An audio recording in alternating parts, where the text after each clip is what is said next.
Welcome to your definitive starting point for Manchester City news.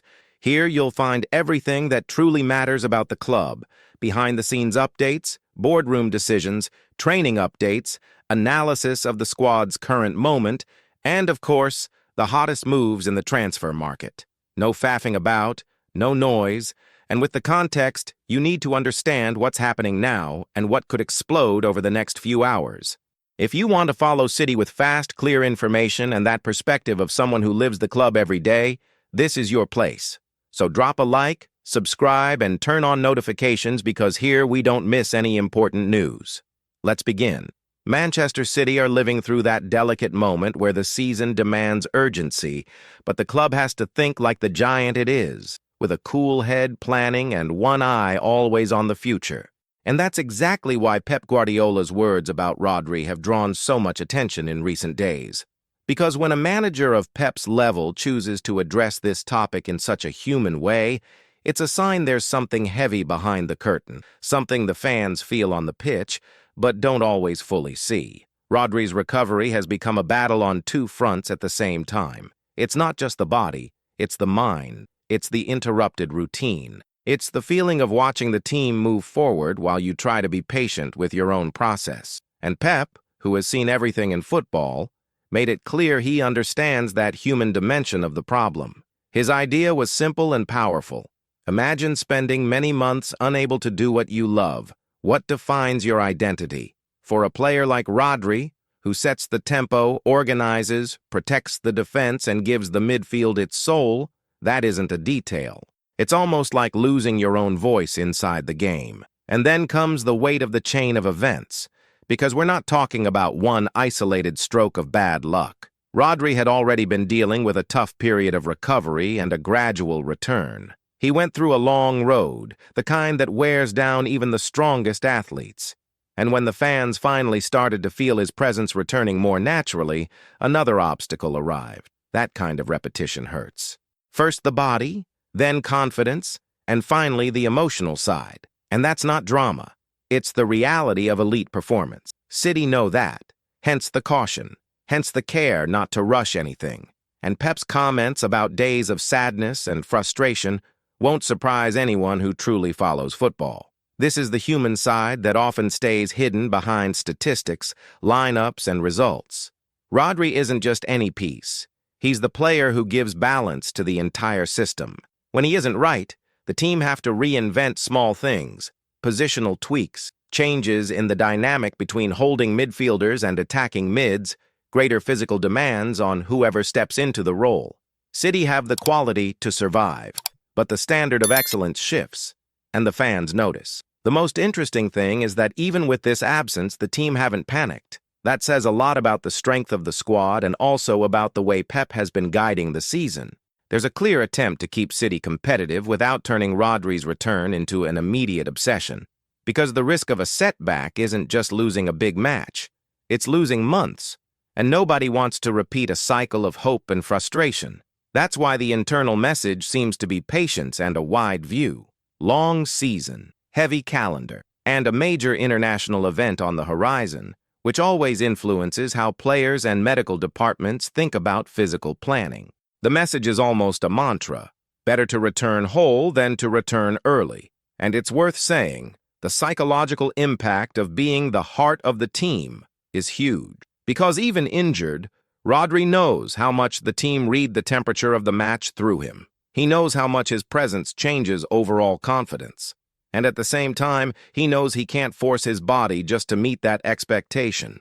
It's a silent pressure that fans don't always see, but it's there. Now, while this story continues with caution, another plot starts to take shape and stirs up the market. Man City are keeping a close eye on Antoine Semenyo's situation. And here the news isn't only about a specific name. It's about profile, about attacking ideas, about the type of winger Pep might want for the next cycle. Semenyo represents a category that tends to catch the eye in a team that has already had extremely technical, combination-heavy wide players. He brings explosion, power, aggression in transition, that trait of attacking space with hunger. In a Premier League that's getting more intense and with defenses better prepared to suffer against long spells of possession, having a player who can break lines with carrying and strength could be a very valuable weapon in the next version of the squad. And the key point of this saga is Bournemouth's firm stance. Because according to the information that has been going around, the club aren't desperate to sell right now. There's a plan, there's a timing logic, and when a player has specific clauses with well-defined deadlines, the market turns into a chess match with the clock running. In that equation, City have to weigh two things at the same time. The first is simple. Is it worth investing a high-fee mid-season in a player seen as a strategic option? The second is more subtle. Do the club really want to step into an emotional January auction, or would they rather maintain the cool, planned posture that usually marks the biggest decisions from the board? Bournemouth, by all indications, have a clear preference to keep the player until the end of the current cycle, and that makes sporting sense. Losing a key piece halfway through can blow up the plan for an entire season, and even if there's a clause that allows an exit for a specific fee within a limited period, that doesn't mean the club want to force that scenario. On City's side, the interest doesn't look impulsive. It sounds like smart monitoring of a future opportunity, the kind of move that fits a plan of gradual renewal in the attacking sector, especially when the League and the Champions League demand depth, style variation, and the ability to attack matches in different ways. And then comes that extra layer that always heats up this sort of rumor: other giants watching. When more than one big club tracks the same target, the clock speeds up, and the player's psychological value rises. It's not just market price. It's the perception of a rare piece, even more so if the athlete is in good form and looks capable of stepping up another level. That's why, right now, City fans need to look at this story through two lenses. An emotional lens, thinking about what it would be like to see an attacker with that energy wearing blue and giving the attack a different edge in certain matches. And a rational lens, understanding that City don't usually act from anxiety. If there's a move, it will be because the tactical fit and the financial timing made sense at the same moment. And while these two narratives move forward, a third enters the radar because of a match that can change the mood of an entire season: Real Madrid in the Champions League. And here Pep gave a signal the fans picked up quickly. The feeling is that he may reduce some of the more aggressive rotations to arrive with a more cohesive team and a more stable spine for a game of this magnitude. That doesn't mean abandoning physical management. It means choosing where to lean in, because there's a big difference between rotating out of necessity and rotating by rigid philosophy, regardless of context. And the Bernabeu context doesn't forgive a lack of synchronicity. It doesn't forgive half a second of uncertainty. And City know very well how a tiny detail can decide a knockout tie. The last domestic match delivered a silent message: control, stability, a team that looked firmer, less shuffled, more connected. And when City play by controlling the script of a match, Pep usually sees that as the ideal path to face an opponent who lives to punish the other team's mistake. So the approach to this tie seems to push the squad towards a logic of greater continuity. It's that moment when the manager looks at what worked, feels the group's rhythm, and thinks, I need chemistry, not experiments. I need collective confidence, not individual doubts. The big question is that this decision also speaks to the Rodri story, because a team without its defensive maestro needs to be even more organized in the choice of players and roles. So reducing rotation could also be a way of protecting the structure, of keeping predictability in midfield behaviors, of avoiding a system that depends on excessive improvisation right in the most dangerous week of the calendar. And when Pep praises attacking options and talks about how certain players can be useful against a defense at the highest level, he's also sending an internal message to the dressing room. Nobody is discarded, but the game demands specific decisions. And sometimes the weekend standout becomes the midweek surprise weapon. City fans, of course, enter this phase with their heads racing, because a season isn't made only of isolated stories. These narratives connect. Rodri's mental and physical health, the planning of wingers for the future, and the way Pep wants to set the team up for a massive match are pieces of the same puzzle. A club of this size has to manage the present without betraying the future. and has to think about the future without losing sight of the present. And that's exactly why this moment is so interesting for those who truly follow City. It's not just about an injury, it's not just about a rumor, it's not just about a likely lineup. It's about identity, evolution, and how the club are trying to move through a demanding phase while keeping coherence with what has always made them dominant. If you look calmly, you can feel City are at a point of controlled transition, not a rupture, an update. And Rodri's return, when it happens the right way, could be the emotional spark that accelerates everything. Because there's nothing stronger than an already competitive team welcoming back the player who stabilizes its entire tactical heart. And when we talk about a controlled transition, that's not an exaggeration. It's the kind of phase that separates big teams from historic teams. Because any squad can win matches when everything is perfect. City's real difference has always been building solutions even when the season stacks up obstacles and turning problems into adjustments that strengthen the project. That's why Rodri's situation needs to be read with the sensitivity Pep showed, but also with the maturity of those who know a career isn't defined by a 3-week calendar. Fans miss Rodri because he isn't just a holding midfielder or a safe passer. He's the compass of tempo. With him, City can slow down when they need to breathe and speed up when they find the exact moment to hurt the opponent. Without him, the team stay competitive, but they have to share that responsibility across more pieces, and that changes the emotional weight of each big match. That's why Pep humanized the topic. He knows Rodri carries an identity of quiet leadership, the kind that sustains the team even when it isn't in the spotlight. And something that's rarely said clearly is how this type of repeated injury can affect the player's own perception of usefulness. Not because he stops being useful, but because the elite athlete demands a level of self-accountability that doesn't allow mental rest. When the body fails twice, the mind starts asking hard questions. Pep touching on that isn't just a nice line. It's dressing room protection. It's a public message to lighten the load.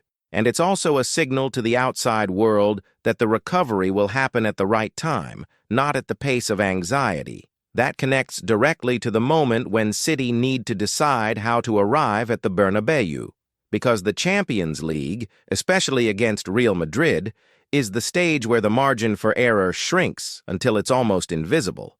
And on nights like that, the logic of continuity gains value.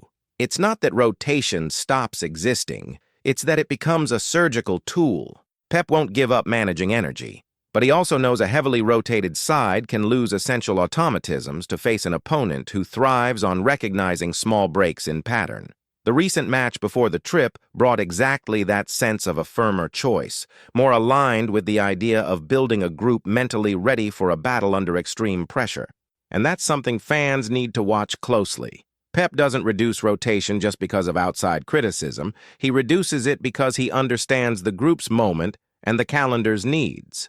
When he jokes about the demands around him, the joke carries a piece of truth. The pressure on his decisions exists, and he knows it. But deep down, the final choice will always follow what he sees as the best way to build performance. And that's where the importance of names that might not be at the center of the spotlight comes in, but appear as contextual pieces for the big game. When the manager praises specific attacking traits, he's sketching possibilities. He's saying that a team like Real Madrid demands the right runs, aggression into space, and intelligence to attack the back line when the game opens up. He's preparing the ground so that if he makes a less obvious choice, it doesn't look like improvisation, but a plan. This also highlights why City are watching the winger market so closely for the next cycle. Because it isn't about having one more name, it's about having one more attacking route. A team that wants to stay on top needs multiple ways to win. It needs to be able to control matches with long possession, dismantle low blocks, but also be lethal in transition when the opponent offers space. And in that sense, Semenyo's profile appears as a conceptual piece before it becomes a contractual one. City have already had wide players with a very clear technical signature, players who live on short combinations, tight space dribbling, and refined reading of the game. Semenyo fits a different idea: power, acceleration, verticality, and an intimidating presence in more physical 1v1s. It's a type of player who can be valuable not only for what he delivers in numbers, but for the effect he produces on defenses. When a winger has that threat of long runs and explosive bursts, the rival drops a few meters by reflex, and that can open central spaces for what Pep loves most: internal control, timed penetrations, and cleaner attacks. That's why Bournemouth trying to keep the player until the end of the season makes complete sense. And that's why the existence of a clause with a defined window puts pressure on any interested party. This part of the market is cold and simple. Whoever wants him now has to act quickly and accept the price. Whoever doesn't act now will have to live with the risk of future competition, but might also see another opportunity when the value changes. And City, historically, tend to choose the route that combines sporting coherence with financial stability. Pushing hard in January isn't impossible, but it's also not the club's dominant pattern when the target is seen as an evolution piece for a later cycle. The most interesting detail in the scenario is that competition from other giants increases the noise. A club may not want to enter an accelerated dispute, but it also doesn't like seeing a strategic target strengthen a direct rival. That tension always exists, especially when the Premier League is living a phase where the internal market is worth gold. Recruiting well within the league isn't just improving your own squad. It's preventing the other side from strengthening in the same competitive ecosystem. And all of this fits incredibly with City's current state without Rodri, because when the midfield core loses its main balance pillar, the rest of the team have to compensate with other qualities. Sometimes that compensation appears as more intensity on the wings, more ability to break lines without relying exclusively on central circulation. Other times, it appears as a more aggressive defense, with full-backs and center-backs taking on building and penetrating roles to sustain territorial dominance. And City have the pieces for that. What defines success is the ability to keep everything aligned in critical weeks. What fans can expect in the next matches is a City side trying to preserve emotional stability above all else. A team that knows carrying the weight of a tie against Real Madrid requires more than technical and tactical quality. It requires psychological control of the match environment. It requires accepting moments of discomfort without losing your head. It requires executing Plan A with conviction so that Plan B doesn't look like desperation.